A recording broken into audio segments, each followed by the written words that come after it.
এই দেখেন এই ইউপিস্টারে হাইব্রিড মোড বানাইছি আমি। এই যে এটা, এই যে এই ব্যাটারি আমি সোলারে চার্জ করি। সোলারে নতুন একটা ডিভাইস এটা লাগে আমি অ্যাড করছি। এটা হলো এই যে ডিভাইসটা, এই যে এইটার মাধ্যমে আমি হাইব্রিড বানাইছি। এই যে ওখানে 26.4 আছে। এটা যখন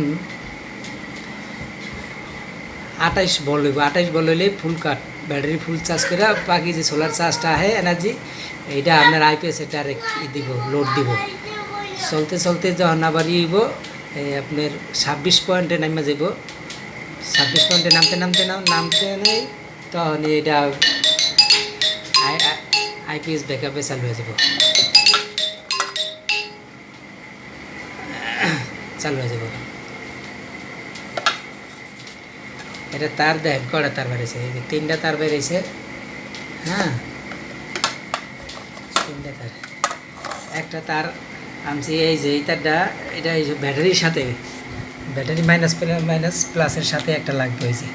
এই যে ব্যাটারি মাইনাস প্লাসের সাথে দিছি আমি, বুঝছেন? এই যে এটা প্লাস, এই যে এটা প্লাস, এই যে এটা মাইনাস।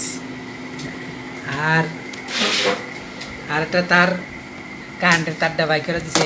এই যে একটা তার, এই যে দেখছেন? আর এই যে সকেটটা, এইটা এই যে ঘুরিটা, এই যে ইউপিএসের ঘরের সকেটটা, ইউপিএসের ঘরের।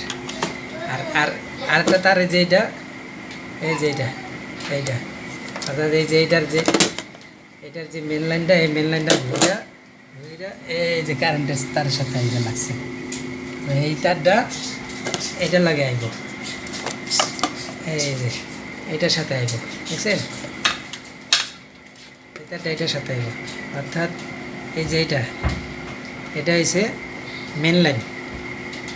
আর এইটা লে আয়া ওই যে এর সাথে ব্যাটারির সাথে গেছে, আর এইটা ব্যাটারির সাথে গেছে। আর এটা আমরা সুন্দর সিস্টেম। এটা যখন সকালবেলা সোলার পাইব তখনই মনে করেন হাইব্রিডে কাজ করে দিব একদম। আইপিএসটারে কারেন্ট অফ করে ব্যাকআপ মোড চালু করে দিব। আবার সারাদিন সোলারে চলবো, এরপর যখন আবার ব্যাটারি বয়ে যাবো তখন আবার কারেন্টের লাইন ঢুকে যাবো। সুন্দর চোখ আমার মতন আপনারা বানাই নেবেন অল্প টাকার ভিতরে।